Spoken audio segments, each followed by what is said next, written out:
The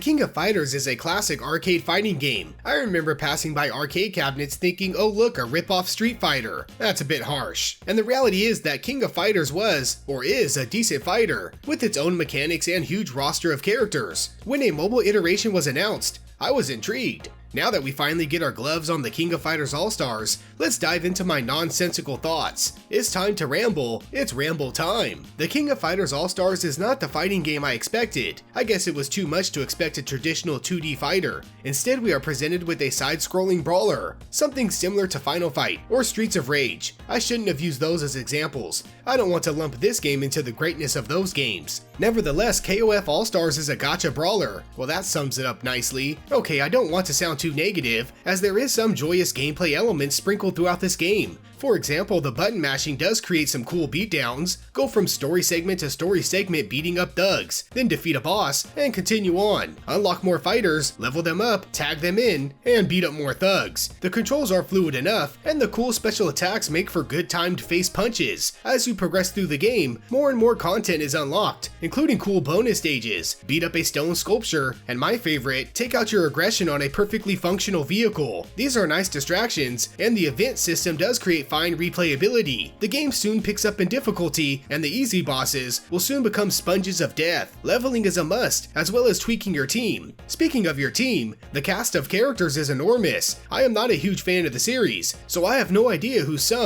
most of these characters are, yet they consist of their very own special attacks and fighting styles, so that was cool to witness. I think the game has a versus mode, something along the lines of a traditional fighter, yet I could not find a match to test this out, so that's pretty much the gameplay. A brawler with heroes and villains from the KOF universe. It doesn't break any new ground, it's not the best thing since cup noodles, it just gets the job done, in a serviceable and semi-fun way. What I really want to poke your eyes with is the graphical presentation. It's rather lovely. Instead of the old school look, we have a cool and very detailed cartoon aesthetic. Tiny likey very much. The colors really pop, the characters are well rendered, and the special blasting effects are effective. Sure, there are some connection issues that take you out of the experience, yet the overall graphical look is very well done. We should probably get to the obvious elephant in the room, the gacha mechanics. It's late 2019. We are in a mobile marketplace that thrives on gacha. I've come to terms with this, and KOF All-Stars is just another in the long line of gacha systems. I received a decent amount of fighters, though I'm pretty sure I'm missing the best black belt of the best. The real monetization comes not just from the hero summoning, but from the leveling. Using resources to level up is a main factor, and buying rubies to accommodate this is a big part of the system. Eventually, the difficulty spike will lead to a paywall, and depending on your playstyle, you may just stop playing or end up spending cash. Quick tip, don't spend any cash. So now that I've thrown many fists into many faces, you're probably wondering if KOF All-Stars is worthy of your tapping fingers. Kinda? If you're a fan of the series and a fan of brawlers, then this game might be worthy of your time. Not all of your time, maybe just a tiny bit of your time, like a quick toilet time session. It's a fun little brawler, the gameplay works, the graphics are fantastic, and the monetization, well, it's a beatdown. For those tired of gacha, and not even a Final Fight ripoff can change that, then you might want to give it a pass. As always, thanks for watching Tiny Little Games. Please subscribe to support my channel, like for more rambles, and ring that notification bell for video updates. Fun fact, I eat cup noodles, not for hunger, but because cup noodles are life.